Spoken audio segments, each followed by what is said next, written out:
jump in. Wonderful. Okay, well, good morning, everybody. Like I said, my name is Becca Salwasser. I'm the Executive Director of the Red Sox Foundation and the Executive Vice President of Social Impact here at the Boston Red Sox. You are joining us this morning, April 8th, 10 a.m. to 11 a.m. for our 8th WIN virtual gathering, which will be focused on Fundraising 2.0, capitalizing on change. And change, I think, is the word of the century right now, given what we've all been through in the last 2 years. So I hope that this hour will be really informative, helpful for everybody that's out there in the interwebs. Just as a reminder, this topic was picked by you all out there that are listening this morning, and that is the essence of what WIN hopes to provide is direct, real feedback for our participants and our members. As a reminder, WIN is the Women in Nonprofit Network, which was formed in 2019 as a joint initiative between the Red Sox Foundation and the Women's Foundation of Boston, whose CEO, Christina Gordon, is amazing. And again, our effort and our goals really with this collaborative is to ensure that the leadership of nonprofits, which is majority female, have community, have space, and have an opportunity to connect, learn, and collaborate. Because as we all know, sometimes it can feel really lonely out there. And I think there's a lot to learn from each other. There's a lot of ways that we can empower each other. And we hope that WIN can be a space to do just that.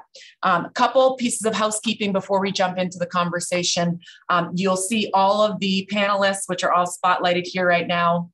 You'll see us all on screen, but fear not, you will be able to connect with all of us via the Q&A chat. If you look down at the bottom of your Zoom there, if you click on that button that says Q&A, anytime you'd like, please type in a question directly to one of the panelists. You can type it out to everyone, so everyone out there sees it. We will do our best throughout this conversation to get back to you during the panel. If we don't, we'll get to it towards the end of the conversation, but please feel free to chime in at any time and we can address questions real time, because that's what this is meant to be. It's meant to be a communal conversation and as collaborative as possible. This is recorded as a reminder, so we will be on our best behavior, and we will certainly make this recording available. I think we'll be sending it out via email to all attendees after this morning, and will be found on the WIN YouTube channel. Again, we'll send all that information out. After we close the panel conversations and get to Q&A, there are two quick things that we do to finish every single WIN conversation, which is, of course, reward you all for your time here this morning. We're going to have a fun raffle at the end of this conversation for folks that stay with us through this hour. So you got to be here, and you had to have registered by March 18th to be eligible for the raffle. Raffle item, as a reminder, is that cool, if you've seen it, the MLB Nike Black Lives Matter t-shirt, together with new hot off the press Red Sox Foundation merch. We'll be sending that to the 3 winners that will pick about 10:50 this morning. The other thing that we'll do as the panel closes is when you hit leave, that button, that red button on the bottom right, you're going to be prompted to take, I promise, a 30-second survey. Again, as a reminder, the topic conversation is picked by you all. So that survey informs us as to what we can provide to you in the next couple months when we meet. So take the survey, tell us what you want to hear about, tell us what you liked, tell us how we can be better. And we'll make sure to do all of that for our next convening in a couple months, which hopefully will be here in Fenway Park in person, which is crazy to say. All right, so enough from me. Let me jump into our panelists. I want to introduce them quickly and then have themselves say a few words about their work and what they do. Today with us, and let me just stop and say how grateful I am for all of you for taking this hour. If you're like me, it is so insanely busy right now. And so I can't imagine what you're all going through in prep for your work, for your fiscal years, all that you have to do, and especially in the wake of the pandemic, which we're really actually still in, if you think about it. Not really wake, we're in it. So without further ado, we have Linda Driscoll, the president and CEO of Dream Big. We have Lisa Fortenberry, who is the executive director of Camp Harborview. We have Jenna Riccardi, who is the associate director of leadership giving at the Boys and Girls Clubs of Boston. And last but not least, we have Jarrett Royster, who's the COO of the YMCA of Greater Boston. So Linda, I'd love you to just pop on, say a few words about what Dream Big does. Thank you, Becca, and thank you so much for doing this. So Dream Big is an organization I started years ago that provides girls and young women in economically disadvantaged communities with everything from sports equipment to uniforms to program fees, college showcase scholarship fees. We run leadership training seminars, and it's all really to empower girls through sports and physical activity to do well in school, to live healthy, active lives, and hopefully to go to college. Great. Thank you so much, Linda. And Lisa. Good morning, everybody. Thank you so much for being here, Becca, and panelists. I'm so honored to be a part of it. So thank you for allowing me to participate. My name is Lisa Fortenberry. I'm the executive director of Camp Harborview. And Camp Harborview, despite its name, is far more than a camp. It's a program focused on young people and their families through providing an amazing camp experience in the summer on Long Island and Boston Harbor for 1,000 middle schoolers here from Boston. A year-long leadership academy that's focused on 200 high school students, really paying attention to post-secondary planning with them and life skill development, just make sure that they're sort of set up for success post-graduation from high school and have a plan for what they'll do after that. While providing financial supports to the adults in their lives, thinking about sort of a two-generational approach and how do we make sure that we're providing young people with the resources they need to be successful, but also supporting their families to ensure that everyone is getting what they need to live fulfilled and enriched lives. Lisa, that is exactly why you're here, because I think people wrongfully so assume Camp Harborview does less than what you just said. And it's incredible to hear all that you guys are doing. So I'm very happy you're here this morning to shed more light on the impact you're making for thousands, it sounds like, of young people in Boston. Jenna, if we can turn to you. Thanks, Becca, and thanks for having me this morning. Hi, everyone. My name's Jenna Ricciardi. I am at Boys and Girls Clubs of Boston. We have 9 clubs throughout Boston and Chelsea and a team of Youth Connect social workers in partnership with the Boston Police Department. I oversee a range of annual fund campaigns and programs and 2 affinity groups, which are really strategic initiatives to drive deeper engagement through organic donor growth and empowering volunteer leaders to build our pipeline of leadership for the organization. So thanks for having me. Thank you for being here, Jenna. And Jarrett, last but not least, we'll turn it over to you. And if there's a way to fix your lighting so we can see your face better, that would be amazing. Yes. So it's not like I'm interrogating you. Yeah, in just a moment, I forgot I have a flashlight, so I'll get a flashlight. Awesome. In a moment. Great. Here. But Jarrett Royce, glad to be here this morning, Chief Operating Officer for the YMCA of Greater Boston. I've been with the Y for 34 years now, and I oversee operations. We have 13 branches, 3 camps in New Hampshire. And part of my role is also responsible for our annual fundraising, which we raise around $2.4 million of our $9 million we raise annually. And as an organization, we're committed to sort of 5 areas of impact, making sure that every young person that we serve is on the pathway to success. And so we call that bright futures, that every young person has a bright future. We're invested in improving community health. Everybody thinks of the Y as a gym. We think of ourselves as being in the business of ending the social determinants of health or improving the social determinants of health, demanding equity for all. We want everybody to have access to our branches. Ending hunger, that's sort of surprising to folks. During the pandemic, we served 15 million meals to children and families, and eliminating barriers to family and economic stability. We do have housing for low-income children and families. So that is your neighborhood YMCA. Love it. I love it. We could all do that with you. And you obviously started when you were 3, if you've been there for 34 years. So let's jump right into the questions. And I'd love to start back 18 months ago, which I think is pretty appropriate given how far we've come. And Jenna, I'd love to start with you. And again, thinking back, if it's possible, 18 months ago, when this whole thing started, what did you have to immediately do to pivot to maintain your fundraising goals?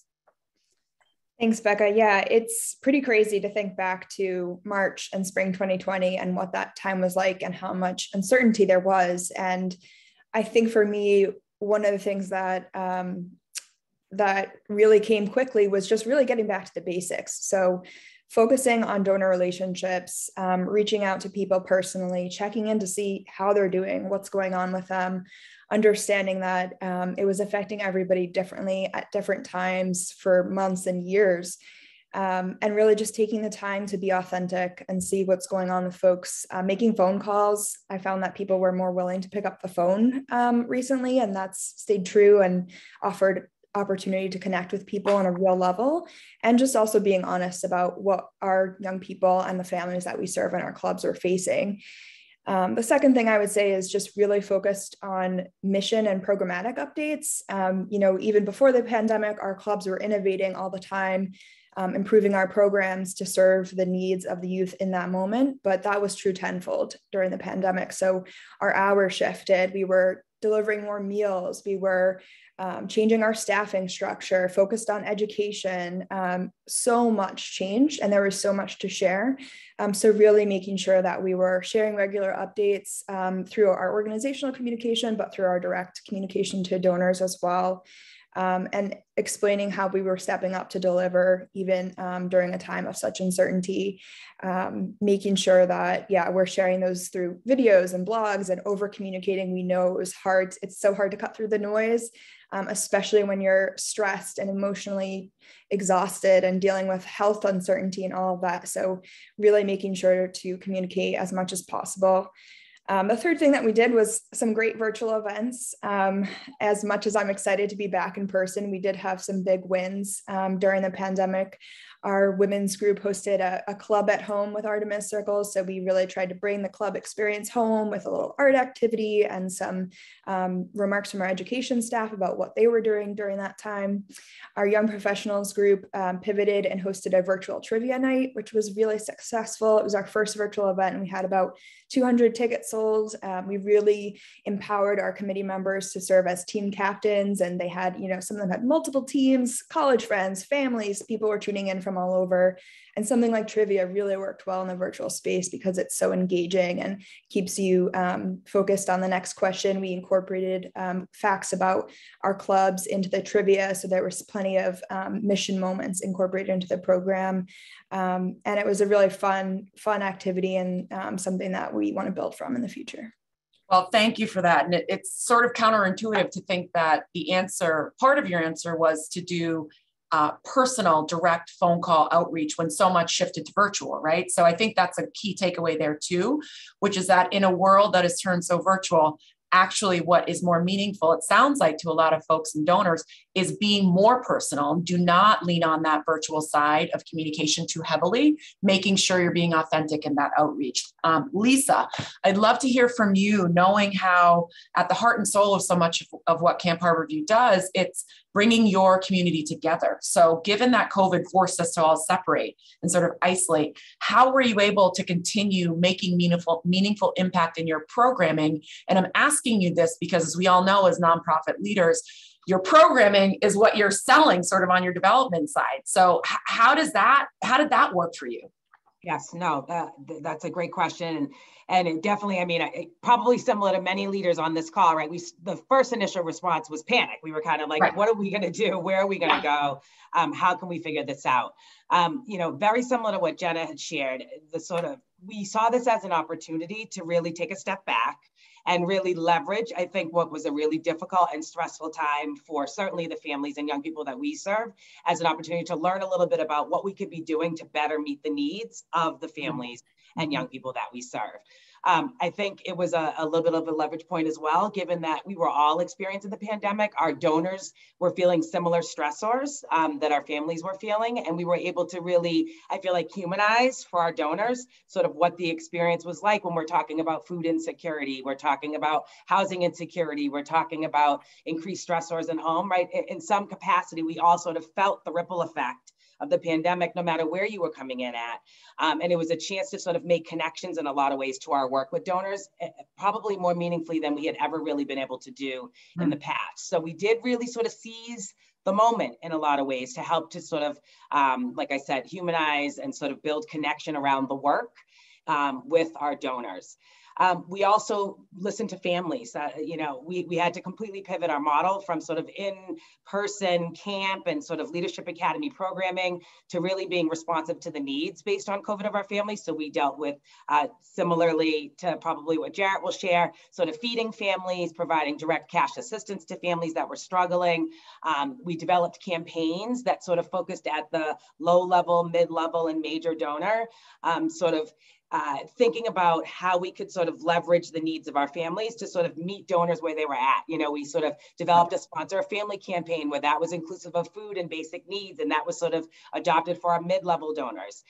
We looked at some of our sort of more programmatic and strategic changes and sort of captured those for some of our major level donors. And then we had sort of lower level entry points like our holiday assistance program and sort of ways to contribute to families that might be a lighter lift for those prospects that we want to continue to move down the sort of spectrum of giving, but may have not have had the capacity given where they were, whether it be the pandemic or otherwise, to sort of give it the scale that maybe donors have been able to give in the past. So we really tried to look at sort of customizing and itemizing our program elements based on the needs of our community, and then thinking about how did we sort of make connections with donors to help them commit at sort of giving levels that felt comfortable to them, and that they felt like they were contributing to something that felt meaningful to them. Well, how incredibly smart. And I mean, it sounds so simple, but in some ways, I think a lot of people miss the opportunity that you just said, which is stopping and sort of listening and learning from your key constituents, your program participants, your donors, other key stakeholders, and making sure that what you're doing is in service to their needs, as opposed to what you just think is right? So that was awesome that you guys were able to do that. Linda, I'd love to learn a little bit more about sort of the impact of the pandemic, how it, as Lisa so rightfully said, the stressors that it created, sort of communication with your donors. I know Dream Big is so good at your communication because I'm part of your advisory committee. You're so good at being authentic and real and consistent and frequent with your communications to donors. But have you had to change sort of the way that you're updating, communicating with, and just stewarding and cultivating your donors? Yeah, I mean, I think as Lisa said, that first sign of panic that comes into your mind when this all started. As we're a sports organization and every single sport was canceled. So how do you now ask your donors for money? And so, we really found ourselves, quickly kind of meeting the need. And so we started hearing from coaches and listening to what people were saying. And it was like, okay, well, if I'm a girl living in an apartment with 5 other people, I don't have a place to work out. So we transitioned really quickly to sending stay home and stay active kits with agility ladders and cones and balls, and they could turn any driveway or street or room into a workout center. And that actually was something that we were really clear with our sponsors about and our donors, because I think to be able to tell them that your mission has changed a little bit, but that you're still trying to keep kids healthy during what has become a very significant, not only physical, but mental health time for a lot of youth was really important for us. And I think that was one of the transitions we made. And we did that also with utilizing social media. What I found a big change was we've always promoted on Facebook and Twitter and those 2 social media platforms what we do, and putting pictures up of the athletes we're serving and the new equipment or sneakers they're getting. But we also started doing that a lot on LinkedIn, which I've never done before. And part of that was so that we could tag and promote our donors and sponsors. But at the same time, we also realized that a lot of our colleagues started coming back to us going, oh, I love what you're doing. I never knew that. And so we actually started seeing new donations coming in from sponsors and donors that we had not had in the past. And so I think for us, utilizing and kind of changing the way we impacted via social media and the marketing we did was really important. We also got a lot of volunteers through that. And soliciting became different in that for organizations, many of our organizations that also give out in-kind product, we also quickly transitioned to, okay, everybody's shopping online. Everyone's getting 6 million Amazon packages a day. So we created, when people wanted to volunteer and they couldn't come into our warehouse, we created Amazon wish lists where they could actually send it out to their friends and still run an equipment drive. And we all of a sudden are receiving new sneakers, new basketballs, new sports equipment that we can then distribute to girls in need. And so those are kind of some of the transitions we made. We also paid really close attention, and I recommend this to anybody who's not done it, to the research that was being done by organizations such as like Fidelity Charitable did a research study on like 1,000 of their donors as to why they were giving throughout the pandemic, had they given more, and what ways did they want to be communicated with. So if you Google pandemic giving, there's a ton of research there, and it became really significant for us. And I listened to Jenna saying, making the phone calls became important. And also one of the research studies was like over 50% of the donors said they wanted to be communicated with via email versus text or social media. Or so for us, we will continue in the future going forward, making sure that on a monthly basis, we're sending out updates on the work we're doing. So I think there's been a big transition in what we've been doing going forward, but I think that's pretty much where we are, and making sure that we're maintaining that our sponsors at every second, especially when the demand is so high right now, and they could give their money anywhere, that our sponsors know what we're doing and feel a really strong investment in the work we're doing. Awesome. Thank you so much, Linda. And I can't agree with you more. I mean, the donor research is key to knowing sort of what you should be doing, what you should be asking for, where their priorities lie, before just making blind outreach. So Jared, I'm going to come to you in 1 second, but Linda made me think of another question that I wanted to ping ball to actually everyone. This will be the only question everybody has to answer. And I think, Linda, you just answered it, which is Facebook, Twitter, and LinkedIn.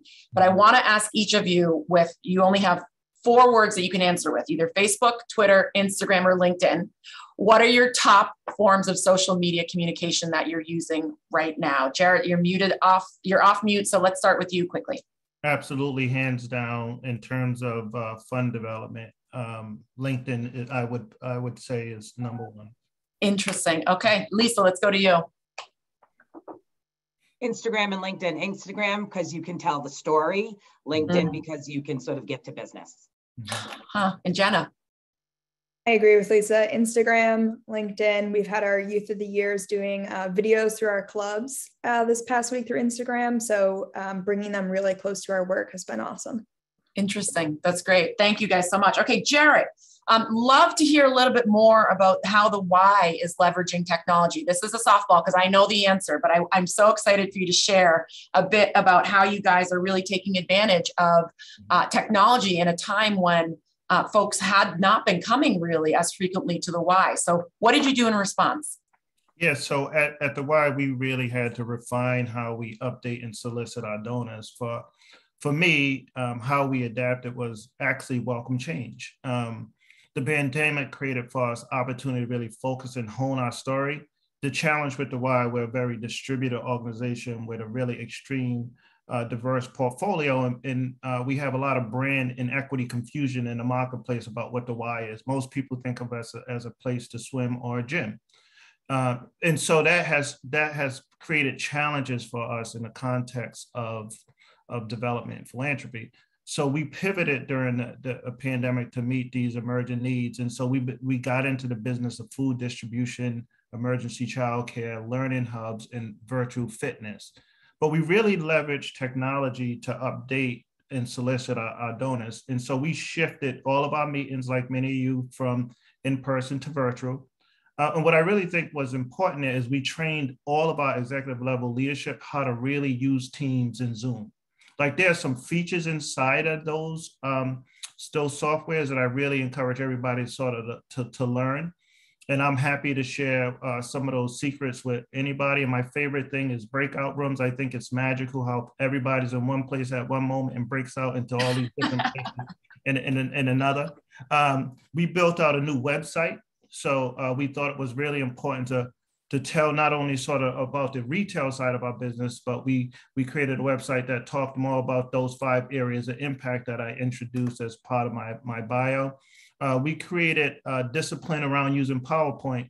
I think now we're addicted to PowerPoint in the Y. There's not a thing that I get from anybody. I'm asking them how they're doing on their finance. They write me a PowerPoint presentation. So PowerPoints all day long, I think, is really important to how we communicate it to our donors.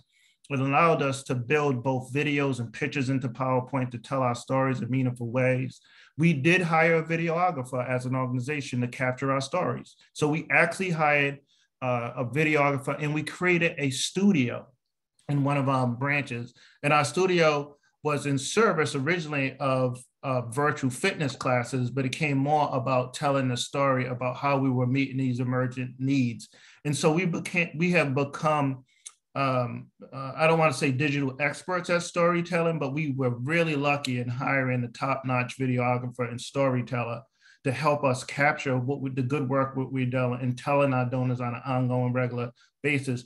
We post most of our videos on YouTube Premiere. If you're not familiar with it, there's not a lot of cost in using YouTube Premiere. But that has played well for us. We created a podcast with our CEO. And so every week our CEO has a story that talks about the impact we're having in our communities. But he also invites some community leaders and our partners to share their story as well. So that's given us another platform to be seen visibly in the market differently. And because we furloughed staff and we had to reduce the number of heads in our development office, we've also trained people on Razor's Edge. And so if I'm just sure everybody's familiar with Razor's Edge, but it's allowed us to really listen better, because what we expected from our leaders is to capture those critical data points and put them into the system. We still have some ways to go there. And then we had to refine how we use GiveSmart. It's not perfect for us, but most of our gifts now come online instead of face-to-face. And so we've made it easier, but not as easy as it needs to be. So if anybody gets inspired and wants to give, it's not easy yet. Perfect. And then Lisa, you reminded me that we actually, or Linda reminded me, we're using mass text as a strategy too. So we blast out to people messages about the work and send links to stories that might have been produced by a videographer. And then lastly, I'll just say, we do use Facebook and Instagram a lot to tell our story, but LinkedIn is our go-to in terms of when we make asks. And our volunteers find it more favorable, LinkedIn, because it connects to their networks. And then lastly, I'll say, in terms of technology, we ask all of our volunteers to create and leverage their own personalized fundraising pages through GetSmart. Great. GetSmart. Right. No, I appreciate that. It sounds like LinkedIn is probably the winner with the most tallies, I think, for all of you. And it's just incredible, Jared. I think the number of ways that you guys are taking advantage of technology. And listen, I think it's important to note that if your budget may not be as large as the YMCA, right, there's still ways to capture videos with your phone, I mean, and put it on Instagram, right? Like, you don't need to hire a videographer. There's still ways to get at the essence of what Jarrett was speaking to, which is bringing to life the impact and the people and the stories. And so rest assured, there's still ways to do that with smaller budgets, I believe. Actually, speaking of sort of smaller budgets and doing away with expenses, Lisa, I'm curious if you guys print anything anymore. Do you physically mail anything anymore? We have gone almost entirely digital. I'd say we're 95% digital. We do, to sort of Linda's point around listening and looking at the research, our donors, we definitely have about 50% who have expressed that they still like print mailings of things. So what we've decided is just for our major gala, our sort of big hoorah for the year, we will continue to sort of add flair and sizzle through a print invitation for that event. But everything else has really gone digital, which has required us to sort of up our game around how we're using our digital platform. So to the sort of updating of a website and making sure, if we're primarily driving folks digitally to information about us, we need to make sure that it's the most up-to-date, most relevant information about where the organization is at and what we're doing. So we've had to do some work around that. I definitely would encourage and second Becca's comment around being able to utilize some of the options that social media allows for the storytelling and the ability to sort of demonstrate and showcase what it is that you're doing. You know, Jenna talked about getting folks close to the work. That's a great avenue to be able to do that in a way that folks feel like they can sort of touch it, feel it, get a sense of it. And then we've also, I think a big piece for us was knowing we were going digital, we had to diversify the messenger. Typically we think about sort of the message about where the organization is or the solicitation coming from the head of the organization, the executive director, the chief development officer. And we really took some time to look at who should be sending the message. We sort of diversified program participants. We used other staff within the organization, and then actually ran some analytics through HubSpot, which is the system in which we do our sort of mass communication, to look at who was getting the most open click rates when we were sending messages out, who were donors most likely to look at the sort of email from versus families and or community members. And so that also has allowed us to really diversify our digital communication to different audiences based on the responses that we've gotten from communication that we've had over the last year or so. You made me want to ask actually Linda a question about, because it's come in through the Q&A and the questions are starting here about LinkedIn, because I think Linda, you mentioned that you do leverage LinkedIn for your volunteers heavily. And so the question was around sort of, if you don't have one as a nonprofit, how do you build brand? How do you build numbers? How do you build your following in presence really on LinkedIn? Any tips or strategies that you could recommend? I mean, I think for us, we just started, especially during the pandemic, we really started promoting the program. So even just putting pictures up, with permission, obviously, of the individuals you're serving, and just a quick bullet of kind of, oh, it was so great to see the impact we had yesterday. I literally spend, I set aside 10 minutes every night just to do some type of social media push. And I did find that on LinkedIn, what I started noticing was the same people were liking my posts, and there were people in many situations I did not know. So when we send out volunteer stuff, we make sure to tag them on it in LinkedIn, or I send a message saying like, thanks so much for liking our post. So I actually watch who likes the posts that we put up on LinkedIn, and kind of that's a great way to connect with their companies and or their individual people. Wonderful. Thank you. And yeah, for the folks that are listening out there, it does sound like setting that up will be worth it, whether that be to engage donors, whether it be to engage volunteers, or just at the end of the day, build the brand around awareness of your mission and your work. I think it sounds at the end of the day, extremely worth it. So Jen, I'd love to hear from you a bit about, at the beginning, you spoke to some of the ways that you had to shift, you executed some virtual events. I know I could answer this question personally, having done tons of sort of shifts and pivots at the Red Sox Foundation. But what are some of the things, tactics, strategies that you will keep in place that you thought might have only been temporary given the pandemic? We have learned so much of between technology and executing virtual communications. We're going to keep doing some of this stuff. What are the things that you all will probably keep in practice that you found to be really helpful? Thanks, Becca. Yeah, there are a lot of wins from these past couple of years that we can carry forward. Zoom is one of them. Zoom meetings. We're here this morning. There's about 100 of us or so.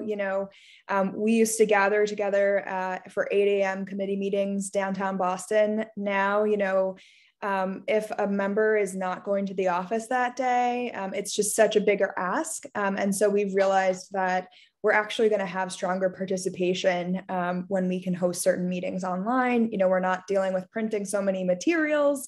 Certainly there's been some wins there. Similar to Lisa, we have taken away some of our print materials and only resorted to online invitations, online registration for certain events. We have done more videos the last couple of years, both professionally, but also less polished, just in-house versions, which I think are really valuable. I've heard directly from donors telling me that they would love to see just short clips, even of a club member themselves, something short and sweet that they film. I think some of those more authentic, less polished versions bring people really close to the work. So that's what we've been doing with our Youth of the Years, videotaping and doing Q&As around their clubs this past month or so.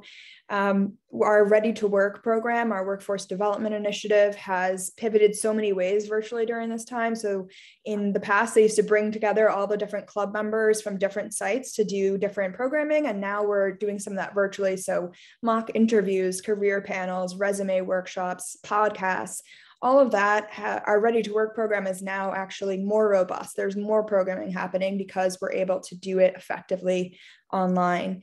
And that will continue. I will say though, we have been getting back in person a little bit, and there's nothing quite like connecting with folks in person. And it's been really exciting to be hosting more meetings, more events. There's been a great energy and engagement and buzz. And really, we're social beings. People want to belong to something. They want to be part of something. And when you're together again, I think for a lot of us, we don't necessarily know what we're missing until we're there again. And so for us, the last couple of weeks, having a couple big in-person events again has been really re-energizing. People are leaving motivated to do more, to be more engaged. And the other thing I would say is, the last couple of years, and we're going to continue to do this, is always refining our storytelling to be more and more authentic, centering our youth and the families that we serve in everything that we do. The phone calls that I mentioned, I'll continue to do because I, again, have found that I'm able to connect with people more regularly, which is great. But those are just some of the things that we're carrying forward. There's so much to keep learning and thinking about, and everyone's path forward is going to look different and feel different, and not everybody is ready to go back to in-person things yet, and that's fine. And we have to make sure that we're still reaching those people too. But it's an exciting time to think about, okay, yes, lessons learned and also new opportunities for us moving forward. For sure. And I'd only add that I think not because, listen, I love working from home in my sweats and I can get lunch and casual workout and all the things, right? But there is nothing quite like being together with your team too. I think it's important to remember that at the heart of our nonprofit work are the people that are doing the work, right? My Red Sox Foundation team, when we're all together, we are like thriving and vibing, and the energy, and there's nothing also quite like that, I think too. And I think it's important to remember that nonprofit work, in my opinion, is inherently relationship based. It's not transactional. And so I think we need to make sure that at the heart of it, our teams, your staff can all find community and time to build that togetherness, and sort of being centered in an office is also quite important. But again, don't get me wrong. I love the days that I work from home too. It's just making sure we find time to do both. Jarrett, would love to hear from you. Just one piece of advice. It's sort of a similar question to what I asked Jenna, but in this new sort of normal, if you will, what is one thing that you all will continue to do, or what piece of advice would you give to everybody out there, having gone through the last 2 years of the pandemic? If I can go back to the question you asked to Linda, well, this is one major learning. And so we know digital media is sort of the way. Digital strategy, the marketing, storytelling is the future. I mean, I laugh at this idea that we were having an internal conversation and we were talking about guerrilla marketing, and one of our leaders was like, we got to go put flyers on poles. Oh, yeah, those days are gone. And so I will tell you one thing that we're studying to get more likes and to build out your networks. Videos have to be short. I think Jenna said that. Fun and crazy videos and pictures. Those things help sort of drum up excitement and get likes and shares. So I wanted to share that. One thing that we learned is we don't need as many events as we had. So I have a very distributed model, 13 branches. All of them want to have events. And so we learned the power of collectively coming together as a big organization versus having 13 separate events. And so we will continue that going forward. Teams and Zoom does work for us. And so having short events or teaser events, so to speak, using Zoom or creating hybrid experiences will continue to be the way we think about how we connect with donors going forward. Videos, and storytelling will continue to be. And then I think this idea of hybrid, not only in terms of how we solicit donors, but how we give them an experience. Like we literally are now able to have folks take a tour of an early learning center through video. And that does, to Jenna's point, meet everybody where they're at, because some folks aren't still ready to come back. And so that I think will continue to be the way that we can think about operating in the context of philanthropy. Wonderful. Thank you, Jared. And I can't believe I'm about to say this word because I don't even know what it means, TikTok. Does anybody use TikTok?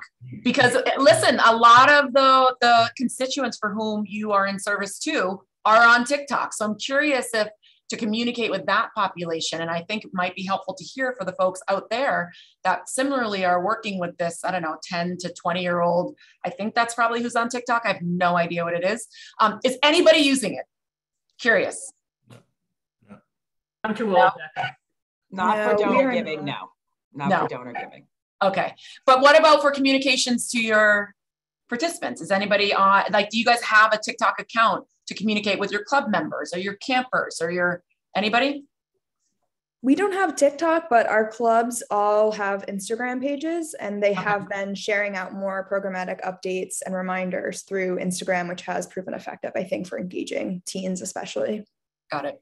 Okay. Similar to Jenna, we don't have a TikTok. We do have a digital committee of young people who actually help to inform and lead our social media campaigns, and actually have their own sort of platform in which they communicate called BIPOC Talk. For those who might be on Instagram, they're incredible, and they address all sorts of different social justice issues and communicate not only with their peers, but also with adults.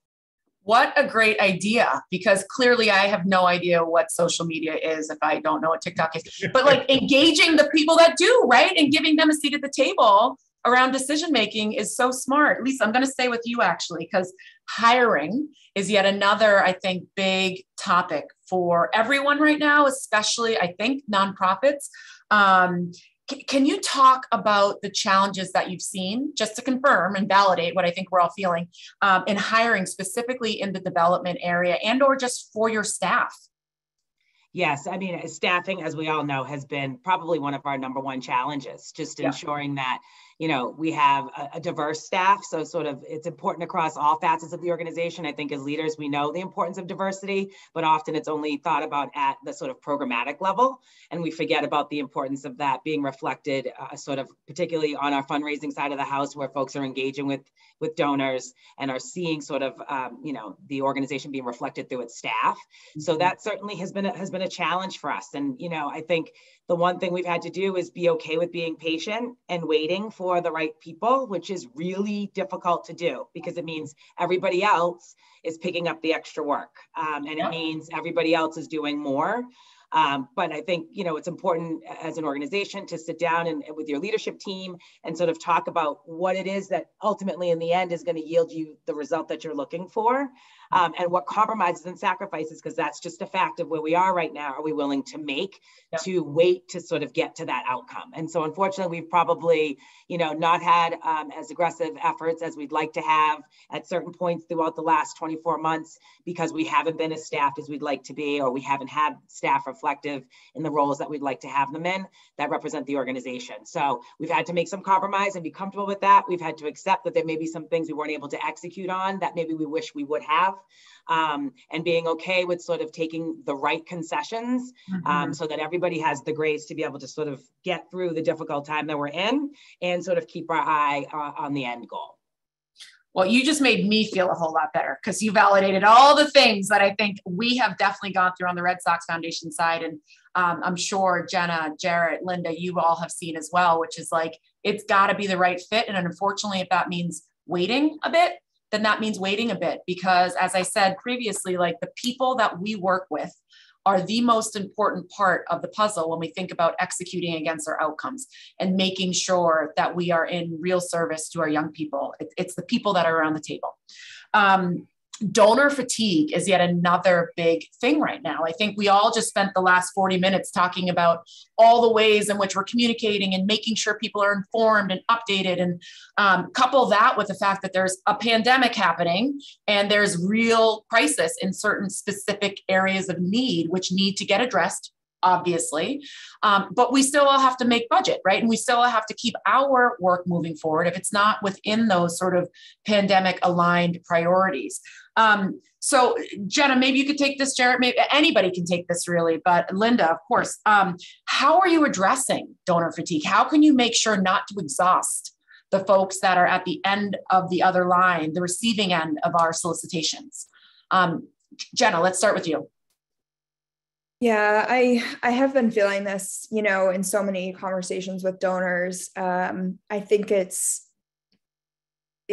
really hard. I think the most exciting thing for us has been to see people in person again. There's been certain donors who I know are fatigued, are tired, are getting a little like, where am I? What is my role here? Am I really part of this thing anymore? And watching those donors come to an in-person event again and feel the buzz and connect with their old friends, the feedback has been outstanding. They're so re-energized. They're so excited. It's been like a 180, and it's just a huge relief. It's almost been emotional for me, just seeing people and seeing crowds like that again, just realizing the power of those moments. We're hitting people with a lot of high energy and excitement and messages of hope and renewal and opportunity. We've got a brand new CEO, Robert Lewis Jr., who is really energizing our crowd and our base. And so there's a lot of excitement right now, looking forward. And I think that's been the most encouraging thing for us, is to reconnect with people in person and celebrate our youth with a lot of positivity. Great. Jared, I'd love you to take this one as well. Yeah, there's been sectors or our donors that their companies have gone through some really traumatic experiences or downturns during the pandemic. And we've, the way we've scaled off donor fatigue is we've acknowledged that, and we want to keep connected to them, but we know not to solicit them at the time, right? We want to be respectful of the situation that they're experiencing. So while there's been sectors that have had downturns, there's been sectors that have done well, like Amazon, for example, right? And so we've tried to stay connected to those and drive towards that opportunity to create new donors and new relationships. And then the other thing that we've been really thoughtful that could sort of stave off donor fatigue is acknowledging where the money is going. And that's diversity, inclusion, and equity work is getting framed up a lot. Health is becoming a real topic, as the average American has gained 29 pounds since the pandemic, and all the chronic diseases that will come with that. And then in terms of youth, social emotional development has been sort of the topic. And so, pivoting how we talk about our work, I think helps stave off donor fatigue as well. That's a great point. Linda, I see you came off mute too. Go ahead. Yeah, so I think, going back to actually the question Jared was asked before as well, we keep talking about making sure they understand, what programs we're offering, what we're doing, the impact we're having. I also think the personal connection to a donor has become more important, so there's not a conversation I start with a donor that isn't about how are you doing? What are your kids doing? What sports are they playing? Like, there's always that personal piece that I think for me over the years of my career and being in the nonprofit world has become extremely important, because I think right now people have been zoomed out. They've been sitting at home. They haven't had a lot of interaction. So not only at that, we're not to that in-person event yet for us. And so for us, it's even just, do you want to have a cup of coffee and just catch up? And I think that becomes extremely important right now. You're absolutely right. And not to sort of make a transaction out of donor sort of stewardship, but every organization out there should put the time in to make sure you're learning your donors as people and not just as the donors, right? Like, at the end of the day, that's the most important part about that relationship, is knowing that person as a person and not a donor. So make sure to put that time in to really authentically care about who they are, their family, to your point, Linda, where they just went on holiday, like all the things, right? That is so powerful and meaningful. Looking at the time, want to make sure we end on time because we all have busy rest of our days. I'd love to end with a little bit of joy. So if we can go across with all of you, if you could share, you get more than one word, don't worry. If you could share though one sentence, what are you most excited about in 2022? Linda, you came off mute. You're going to go first, and then Jenna, then Lisa, and we'll end with Jared. Our in-person gala at Fenway. Oh, let's go. All right. Jenna, go ahead. It's so hard. I would say welcoming our new CEO, Robert Lewis Jr., and introducing him to our community, and reconnecting and finding opportunities for new leaders to step up and make an impact with us. Awesome. Lise? I would say our annual gala, our beach ball, we're excited to your point, bring people together and be in relationship, which is exciting. And then also the launch of some new work that we're doing related to guaranteed income for families. I'm really excited about as we move into 2023. And Jared, we finally get to see your face. This whole time I've been fidgeting, so I'm excited that I finally am out of the dark in the light. So there's hope for the rest of the universe. So I'm really excited about, similar to Lisa, the way we have pivoted and the way we're thinking about how we will serve our communities going forward. I'm excited about the things that we learned that we're putting in our toolbox and carrying forward. It's a challenging, stressful time. At the same time, I feel like there's lots of new energy and lots of hope as we begin to emerge back from our closets in our homes. Well, you just got a personal shout out from Sheila Peterson that she said she's excited to see you in person, Jared. Thank you. Thank you. Hi, Sheila out there. Well, I'm going to start sort of the closing process. Before I do, I really want to extend sincere thank yous, appreciation, gratitude, Jenna, Lisa, Jarrett, Linda.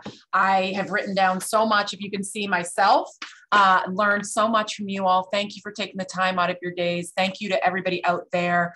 We do have the raffle to get to, so don't drop off yet. As I mentioned at the beginning, we'll be sending 3 lucky attendees this morning the MLB Nike Black Lives Matter. It sort of looks like what's behind me here, if you can see. And then also new Red Sox Foundation merch.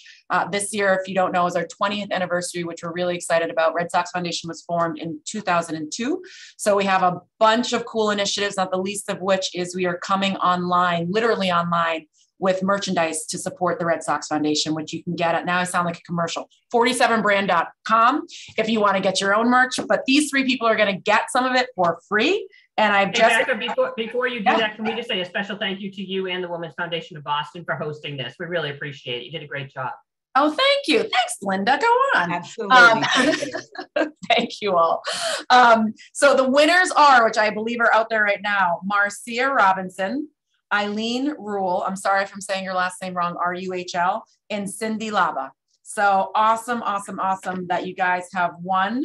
And we'll be sending you, my team will follow up via email with those 3 individuals to send you that cool merch. As a reminder, when you click out the leave button, you're going to be prompted to do, like I said, promise you, 30-second survey. It's just a couple questions. Answering it will tell us what you need in terms of support. What we hear from you, we will then collaborate, we'll get together, we'll get the right panelists together, and we'll pull together a convening probably this summer. We'll try to find a time if folks are available to have it in park here at Fenway Park. It would be very cool. Hopefully everybody can make the time. Again, thank you so much for the time. We're ending 7 minutes early. You're welcome.